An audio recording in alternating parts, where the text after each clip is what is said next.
حضور نبی کریم صلی اللہ علیہ وسلم نے فرمایا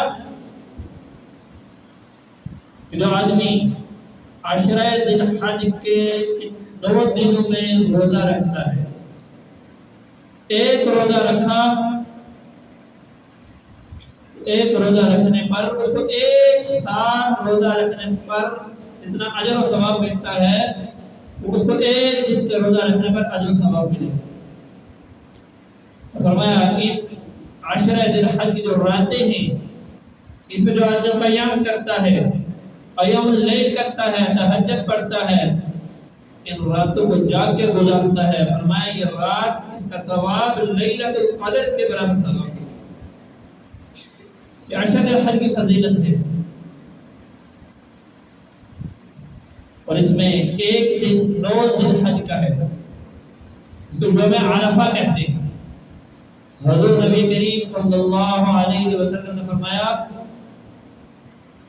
کہ 9 ذی الحج کا روزہ رکھنا، 9 ذی الحج کو روزہ رکھنا کہ اجر کے اعتبار سے اس طرح ہے، فرمایا اس کے 1 سال پچھلے اور 1 سال آئندہ کے گناہ اللہ رب العزت معاف فرما دیتا ہے۔ یہ مسئلہ بھی یاد رکھنا ہے۔ اب 1 دن پہلے ہمارے ہاں سے سعودی عرب میں یوم عرفہ منایا جاتا ہے۔ یوم عرفہ کا دن 1 دن وہاں پہلے آتا ہے۔ اب بہت سارے لوگ اس مغالطے میں پڑ جاتے ہیں کہ جس دن وہاں یوم النحر ہے، یوم عرفہ ہے، اس دن یہاں پہ روزہ رکھا جائے۔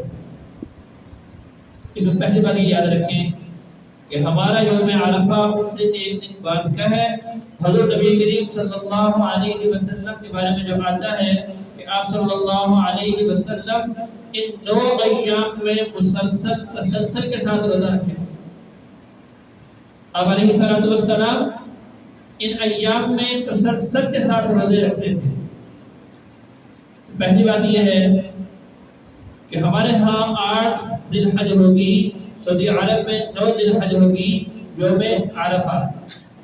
اگر یہاں بھی آدمی روزہ رکھ لے تو 9 جو ہمارا یوم عرفہ ہے اس کو بھی روزہ رکھ لے، دونوں دن روزہ رکھنے کا بڑا اجر و ثواب ہے۔ اس اعتبار سے یہ ایام بڑے افضل ایام ہیں، ایک بڑے فضائل بیان ہوئے۔ اور ایک جگہ فرمایا کہ رمضان المبارک کے بعد سب سے مبارک مہینہ رمضان المبارک کا ہے، اس کے بہت فضائل ہیں، فرمایا ان کے بعد اگر سب سے زیادہ فضائل حاصل ہیں تو یہ عشرہ ذی الحج کو حاصل ہے۔ قرآن کریم میں دوسری جگہ ارشاد ہے وَوَعَدْنَا مُوسَىٰ 30 لَيْلَةً وَأَتْمَمْنَاهَا بِعَشْرٍ فَتَمَّ مِيقَاتُ رَبِّهِ 40 لَيْلَةً۔ موسیٰ علیہ السلام کوہ طور پر جب اللہ رب العزت سے ہم کلام ہونے کے لیے گئے،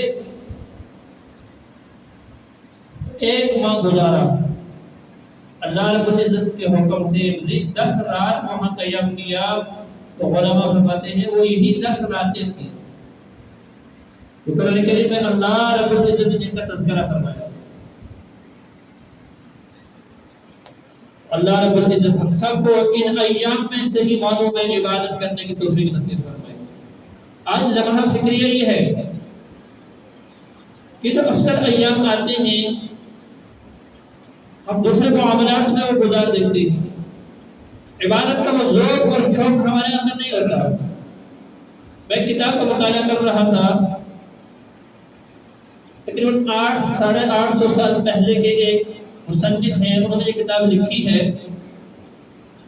ان کے الفاظ یہ تھے اشعار کے اندر، انہوں نے کتاب لکھی کہ ایک وقت ایسا آئے گا کہ لوگ عبادت کو دکھلاوے کے لیے کریں گے، میری نمازیں پڑھنا، روزے رکھنا، قربانی کرنا، صدقہ خیرات کرنا، جتنے بھی اعمال ہیں وہ لوگ دکھلاوے کے لیے کریں گے۔